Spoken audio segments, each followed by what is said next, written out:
has a job offer he would like to discuss with you. Like a work placement?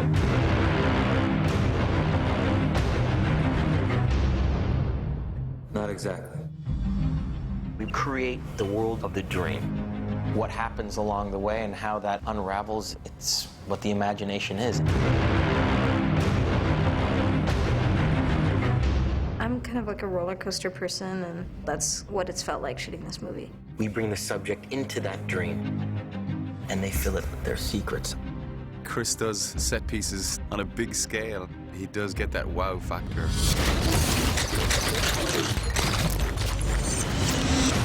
Mind telling your subconscious to take it easy? It's about as big as Hollywood movies get.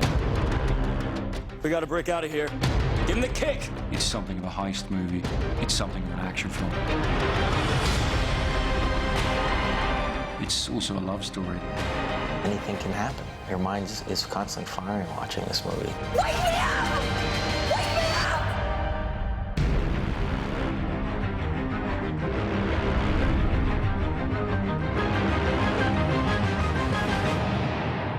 up! Inception deals with dreams. Dreams are so intimate and small, and yet they have infinite potential.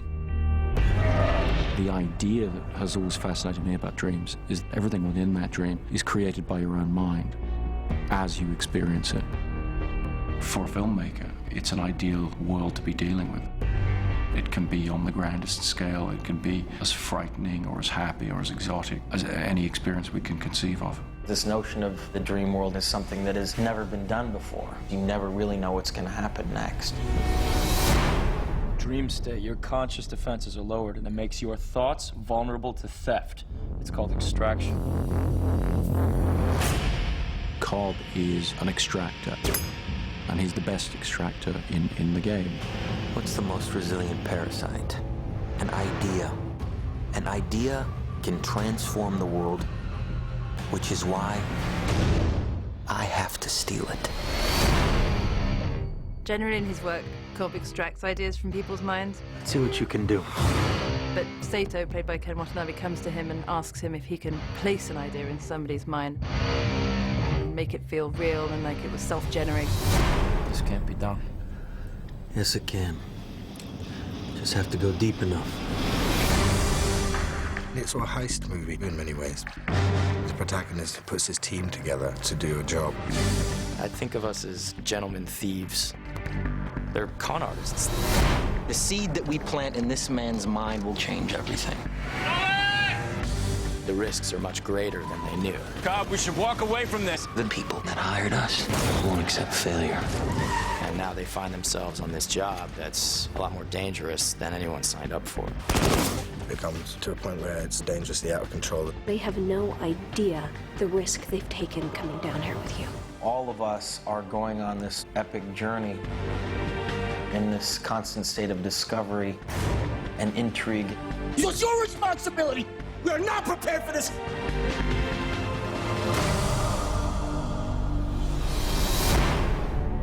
Cobb, the character played by Leonardo DiCaprio, is very firmly the emotional center of the story. I think I found a way home. And this last job, that's how I get there. He's really trapped in many ways.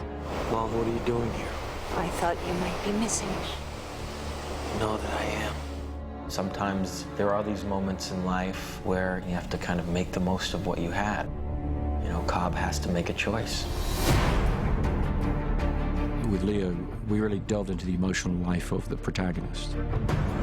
And it was very much a partnership with both of us. Leo's performance is extraordinary. He's a very specific and creatively demanding actor. You feel that he goes so far. You see it in his eyes. Leo's one of those people who's just always made such great choices and is an actor because he loves to act. And whenever you're working with someone like that, it's really wonderful. Around him, I really wanted to put together a great ensemble. Guys like Joseph Gordon-Levitt, Tom Hardy, Ellen Page, and it's always good to have some Michael Caine in your film.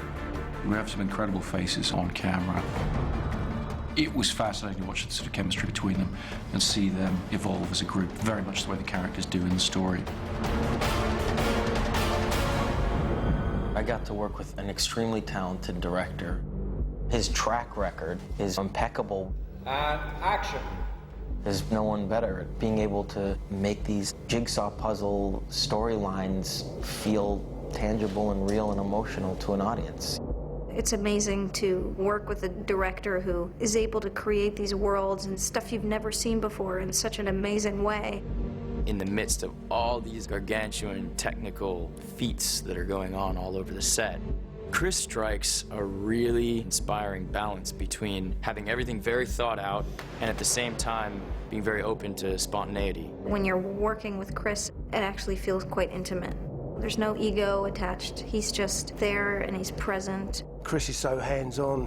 When he's making a film, he okays every drawing, every concept, every design.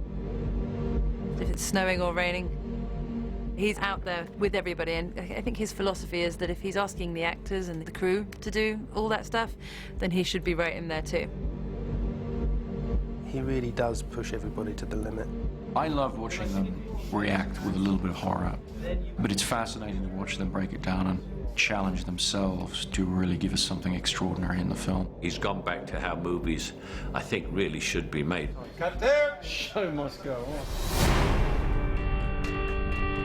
What I constantly found was that as soon as you're entering into the idea of what can the human mind conceive of, you want to see this on a grand scale. On The Dark Knight, we'd shot in 3 different countries. For Inception, we shot in 6 countries. We're able to get material in Morocco. We're shooting in Tokyo, London, and Los Angeles. We're shooting in Calgary. The whole process of Canada was very exciting. Fortress Mountain was certainly the biggest set. Chris wanted to see these absolutely beautiful backdrops of mountains that could not be achieved digitally. About a week before we went to Canada, there was no snow. The whole thing was built around snow, and so we were very, very tense. But 2 or 3 days before we all flew up there, we had an enormous dump of snow. From that moment on, it just didn't stop. It was unbelievably cold, and we were out there shooting in blizzards and so forth. But what that adds to a scene is incalculable, really. Just being out there in the real conditions, the real environment. I've been sent for ski training. I've done 3 days. And I think I'm sufficiently ready to break my hips. Here we go.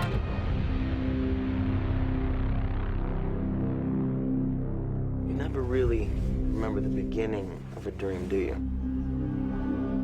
So how did we end up here?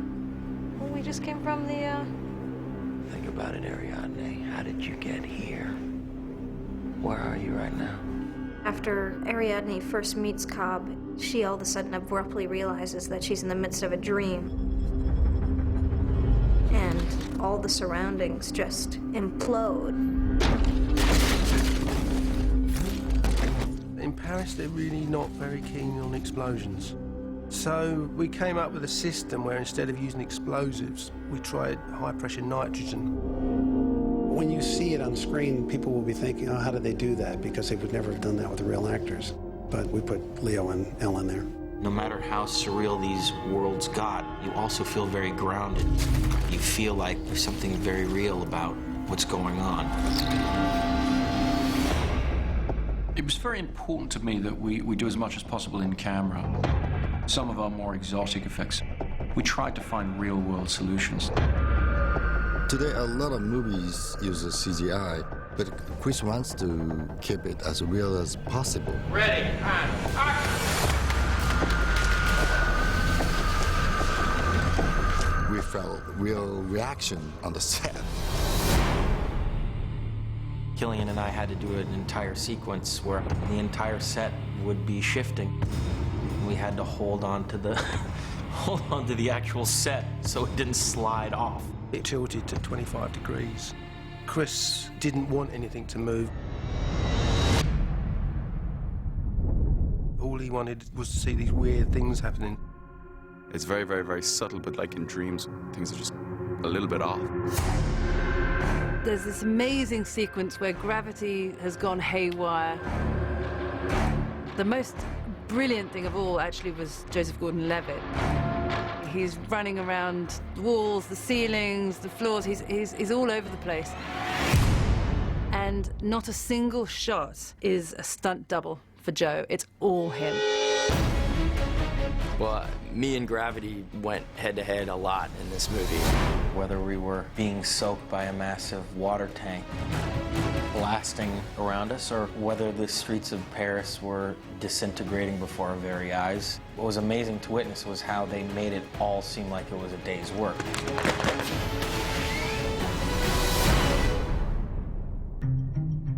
I like to think there's a little something for everybody in there. Certainly for me, my ambition was to create a grand-scale Hollywood entertainment. I just keep thinking, I can't wait to see this movie. It's gonna feel just so incredibly real. I don't think anyone could say that they did anything like this before. It's about trying something different. But at the same time, making a timeless movie. The dream's collapsing. I have it under control.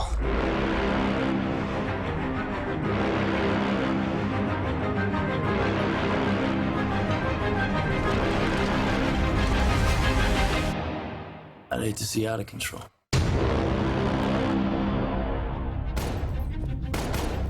We mustn't be afraid to dream a little bigger, darling.